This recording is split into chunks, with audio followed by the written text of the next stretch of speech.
Quand il m'agressait sexuellement, il me disait que il est tellement faible, il succombe si facilement à ses pulsions, c'est parce que les prieurs et parce que les charges et les soucis de son état de prieur font qu'il succombe.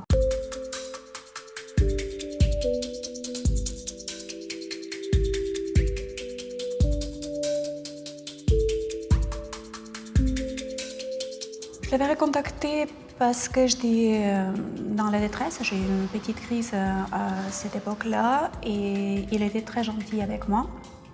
Il a passé pratiquement la journée entière à m'écouter. Il m'a dit qu'il me prenait en charge, qu'il voulait bien m'aider. Il était très présent dans le sens qu'il était déjà élu prieur et je pouvais l'appeler quand j'avais des moments de crise. Il était mon accompagnateur spirituel et il était devenu aussi mon frère spirituel. On pouvait échanger dès que j'avais besoin. Je dévoilais absolument toute ma vulnérabilité. C'est à partir de ces moments-là où j'étais vraiment devenue dépendante, où j'étais vraiment devenue une mouche qui était prise dans la toile d'araignée. Je ne pouvais plus en sortir. Il savait sur quel point appuyer, il savait comment il fallait me manipuler. Et c'est par là que tout a commencé.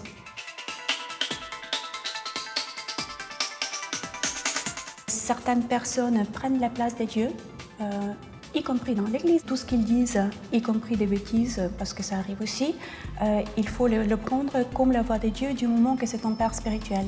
Ce que j'ai manqué cruellement dans la communauté, je l'ai trouvé dans ses frères que j'ignorais complètement à l'époque qu'il était un pervers narcissique. Je lui ai offert mon âme sur un plateau, il n'avait qu'à se servir. Il était vraiment mon réconfort, il m'aidait vraiment.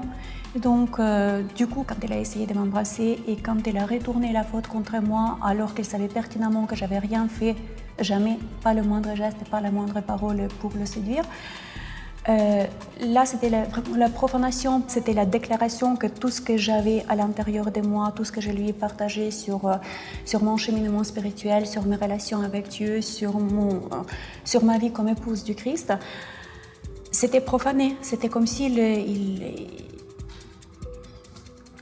crachait là-dessus.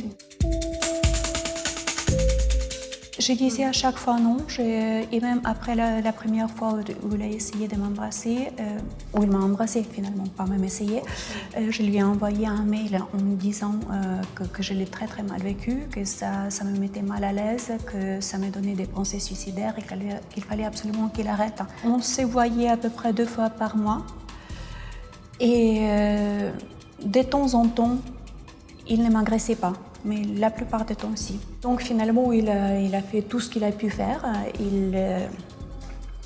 Il m'a agressé autant qu'il a pu, il m'a violée. Il a pris tout ce qu'il a pu prendre, il a saccagé tout ce qu'il a pu saccager.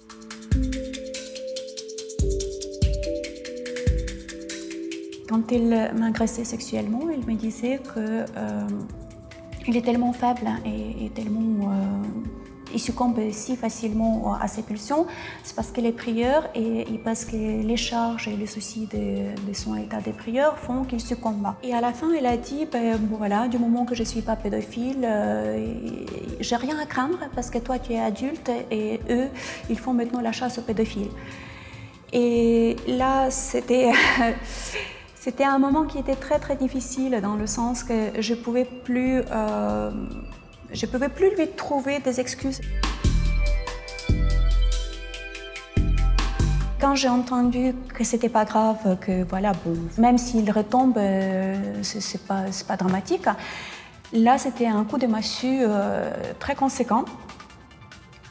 Et c'est vrai que c'est à partir de ces moments-là où j'ai commencé à comprendre, j'ai commencé à sortir du déni et à voir que, en fait, oui, c'est pas uniquement les pédophiles qui ne sont pas punis à l'Église catholique, c'est les agresseurs et les violeurs de femmes ne sont pas punis aussi. Et le pire, c'est que c'est la victime qui est considérée comme coupable. Et c'est lui qui viole, on lui donne tous les pouvoirs et on le promeut. Je me suis sentie trahie par l'Église, je me suis sentie utilisée par l'Église. Et je ne comprends pas comment Honnêtement, je ne comprends pas comment l'Église peut agir comme ça envers quelqu'un qui a donné sa vie à elle. Et quand je dis ça, je ne parlais pas uniquement de moi, c'est quelque chose qui est systématisé. Avec ce corps-là, avec ce corps abusé, violé, je dois vivre jusqu'à la fin de mes jours. L'essentiel, c'est pas uniquement de survivre, l'essentiel, c'est de le surmonter et de pouvoir faire quelque chose avec la vie qui est la mienne. Et là, je crois vraiment que je suis dans l'obligation, je sais devoir moral de parler, surtout pour les victimes qui n'ont pas la possibilité de libérer la parole, surtout pour celles qui ne savent pas encore quel état de sidération, l'état de dissociation où elles étaient au moment des viols ou au moment des agressions sexuelles. C'est quelque chose qui est normal. C'est pas parce qu'elle était consentante, c'est parce qu'elle ne pouvait pas se défendre.